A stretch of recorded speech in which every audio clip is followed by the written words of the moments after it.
नेत्यांच्या काय प्रतिक्रिया आलेल्या आहेत त्या आपण ऐकू। कई वर्षों से देखते आ रहे हैं वही होने वाला है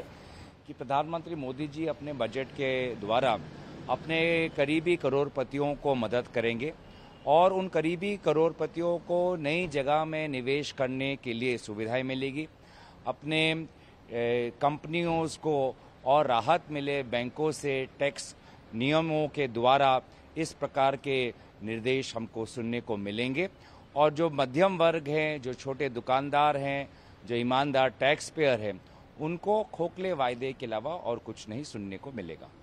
आर्थिक व्यवस्थेमधले बदल यावेत जेणेकरून सर्वसामान्याला त्याचे अधिकार मिळावेत ही भूमिका या माध्यमातून आम्ही मांडतोय। या पद्धतीचा हा बजेट यावा आणि महागाईचा दर हा कमी केला गेला पाहिजे, कारण की आज आंतरराष्ट्रीय बाजारपेठेमध्ये कच्च्या तेलाचे भाव कमी असताना सुद्धा डिझेल आणि पेट्रोलचे भाव ज्या पद्धतीने वाढवले गेलेत, गॅस सिलेंडरचे भाव वाढवण्यात आलेत, त्याचा परिणाम जनसामान्यावर जो पडतो आहे